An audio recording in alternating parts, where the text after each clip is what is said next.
waxaan wanaagsan daawadayaal ku soo dhawaada wararkii ugu dambeeyay oo idin hayo calanka TV qodobada ku daawan doontaan wararkeena doornimada waxaa kamid ah qaar kamid ah mucaaradka dawladda federaalka ee Soomaaliya oo ku shiraya magaalada Nairobi ee xarunta dalka Kenya iyadoo sidoo kale kulamadaasi ay ku lug leedahay dawladda federaalka iyo Kenya iyadoo kulamadaasi la sheegay inay maalgelinayso dawladda Kenya iyo ra'iisul wasaare Roble oo kulankaasi looga yeeray si arrimaha ay uga wada hadlayaan ra'iisul wasaare Roble uga taageero dawladda Kenya ayaa kadib markii ay ku fashilantay heshiiskii ama qorshihii iyaga iyo ra'iisul wasaare Roble ay ku soo gaareen dalka Imaaraadka Carabta ayaa waxa ay hadda raadinayaan iyada iyo mucaaradka dawladda federaalka Soomaaliya wada kale oo madaxweyne Farmaajo xukunka looga rido iyagoona hadda isla qorsheynaya musharax ugu macquulsan ee laga gadi karo Soomaaliya si madaxweyne Farmaajo xukunka looga tuuro Kenya iyo mucaaradka ayaa isku dayaya inay keenaan wadiiqo kale oo ku baaji karaan doorashada xildhibaanadeeda lagu balansan yahay in la dhameystiro 25 bishan aynu hadda ku jirno xubnahan mucaaradka ayaa isugu jira kuwa dalka madaxweynayaal uga soo noqday iyadoo kuwa kalena ay hadda lagu wado inay ka qayb galaan shirka ka soconaya magaalada Nairobi oo aan warbaahinta si toos ah loola wadaagin haddaba maxaa laga wada hadlayaa halkee ayuu samarayaa shirku iyay tahay siyaasiyiinta shirkaasi ka qayb galay iyo kuwa hadda lagu wada inay ka qayb gali karaan ama ay ka qayb gali doonaan warbixinteena ayaad ku daawan doontaa dhinaca kale Axmed Madoobe iyo Saciid Cabdullaahi Dani oo ah xulafo siyaasadeed sidoo kalena hadda ugu jiray doorashooyinka ayaa kulan ku yeelanaya dhawaan magaalada Garowe ee xarunta maamulka Puntland labadan siyaasi ee kaligoodulka ah ayaa la rajeynayaa in kulankooda uu ka soo baxo in Saciid Dani uu la yimaado qorshe kale oo aan ahayn inuu noqdo musharax madaxweyne iyo sidoo kale xildhibaanada yar ee uu helay iyo kuwa uu rajeynayo cidda uga sarifan lahaa inuu ka dhigo ra'iisul wasaare waa kuma madaxweynaha uu doonayo inuu dhiso Saciid Dani si uu helo ra'iisul wasaare barnaamijkeena ayaan ku qaada dhigi doonaa labadan siyaasi kulankooda goorta uu dhacayo halka uu ka dhacayo iyo arrimaha xasaasiga ah ee laga hadlayo iyo sidoo kale saadaalo hordhac ah oo laga helayo cidda uu Saciid Dani la doonayo inuu ka gato ama ka sarifto xildhibaanada uu ka soo saarayo magaalada Garowe qodobada kale oo aad warbixinteena ku daawan doontaan waxaa kamid ah maamulka Somaliland oo wali rajo ka qaba in dawladda UK ay aqoonsato iyagoona hadda qaab kale u raadinaya aqoonsi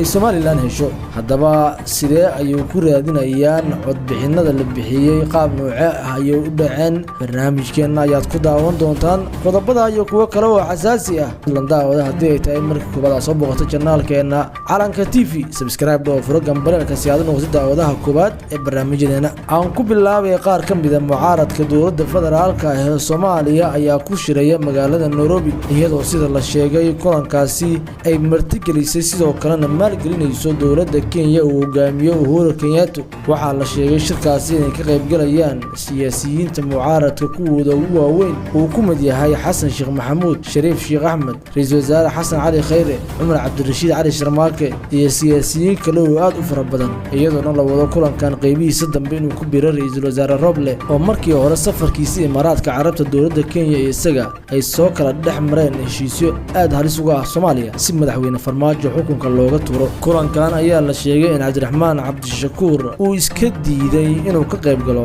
maadaama hadda uu Dhuusamareeb ku soo fashilmay mar uu doonayo kursiga beeshiisa oo ay nabad iyo nolol ka lug gooyeen siyaasiyiinta kulankan u socda ayaa la sheegay in ayaga laftirkooda ay ku heshiilayeen siyaasigii madaxweyne Farmaajo lagu jabin lahaa dawladda Kenya ayaa qabtay in Shariif Sheekh Axmed oo ah siyaasi saameyn ku leh siyaasadda Soomaaliya laga dhigo sanadkan madaxweyne kuwa kalena ay u noqdaan malxiisiin si madaxweyne Farmaajo xukunka looga wareejiyo balse Xasan Sheekh Maxamuud iyo Khayre oo iyagana hansala kala doorashada soo socota ayaa qaba in Shariif uu horay kursigan u soo hayay balse uu noqdo mid loo siman yahay maadaama dawladda Kenya ay aaminsan tahay in Shariif uu ka sumcad badan yahay kuwa kale lagana gadi karo shacabka Soomaaliyeed balse khilaaf dhexdooda ah ayaa wali shirka heer looga gaari layahay ra'iisul wasaare Roble ayaana la rajeynayaa inuu tago magaalada Nairobi si uu shirkaasi u soo gabagabeeyo waxyaabaha la isku mari layahay uu dhinac ugu turo Cumar Cabdirashiid Cali Sharmaake ayaa la sheegay isna inuu khayr wato si markii uu khayr ku soo baxo uu noqdo ra'iisul wasaare warar kale oo hanila ayaa sheegaya in kulankan ay ka qayb galayaan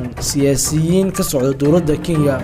uu ka mid yahay gudoomiyaha hore ee baarlamaanka dowladdaasi iyo sidoo kale siyaasiyiin kale oo ka soo jeeda deegaanka Soomaalida kulankan ayaa la sheegay in la isu bahaystay si Soomaaliya loo lugeyn lahaa madaxweyne Farmaajo oo xukunka looga xayuubin lahaa iyadoo markaasi laga dhigayo siyaasiyiin ay taageersan tahay ama ay doonayso dowladda Kenya sida ay sheegaysana ay la macaamili karto maadaama ay ku fashilantay la macaamilkii madaxweyne Farmaajo dhinaca kale siyaasiyiinta Axmed Madoobe iyo madaxweynaha maamulka Puntland Saciid Cabdullaahi Dani ayaa lagu wadaa buucan inay kulan ku yeeshaan magaalada Garowe ee xarunta maamulka Puntland kulankaas ayaa la sheegay in looga arinsan doono sida Saciid Dani uusan ugu dhawaaqi lahayn musharax madaxweyne uuna ugu diyaar garoobi lahaa madaxweyne oo markaas soo dhisan lahaa si uu ra'iisul wasaare u helo Axmed Madoobe ayaa u sheegay Saciid Dani in si suuragal ahayn inuu helo madaxweyne maadaama xildhibaanadii oo dhan uu gacanta ku dhigay madaxweyne Farmaajo sidoo kalena magaalada Boosaaso iyo Garowe qayb kamid ah uu xildhibaano ka helay ayna adag tahay in Kismaayo xildhibaano laga soo saaray oo xitaa qaarkood nabad iyo nolol yihiin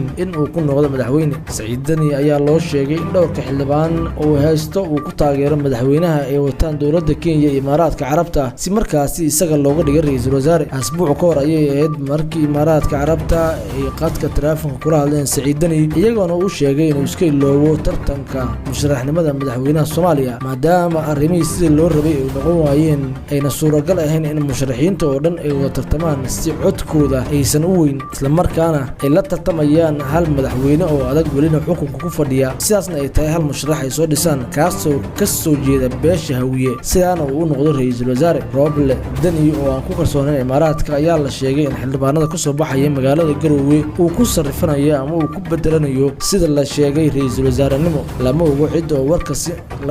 cidda uu sii doono kursigaasi balse waxay ka soo dhexbixi doontaa safarka uu ku tago Axmed Madoobe magaalada Garowe ee xarunta maamulka Puntland dhinaca kale maamulka Somaliland ayaa wali isku dayay dowladda UK inay aqoonsato iyadoo sidoo kale ay codad online-ka ah ku dhiibteen in Somaliland la aqoonsado waxaa la sheegay 11,000 oo qof inay ku cod bixiyeen in Somaliland loo aqoonsado dowlad madax bannaan codayntan ayaana la sheegay in laga sameeyay qaab online ah dalka Britain iyadoona aan ilaa ay hadda la shaacin meesha ay marayso Somaliland wali ma aysan quusan sidoo kale madaxweyne Farmaajo kama uusan harin oo mar allaala markay xarig isku xiraan waxa la hadlayaa wasiirka u qaabilsan arrimaha Afrika iyadoona halkaasi lagu joojiyo qabka Soomaaliya iyo madaxweyne Farmaajo soo celinaya sida muuqata marka loo fiiriyo hab dhaqanka iyo qaabka uu xisaabtamayo dowladaha reer galbeedka haddaba halka waxaynu wararkeena duhurnimo fadlan daawada haddii ay tahay marka koobaad soo booqato channelkeena Calanka TV subscribe oo furo gambalelka si aad u noqoto daawadaha koobaad ee barnaamijyadeena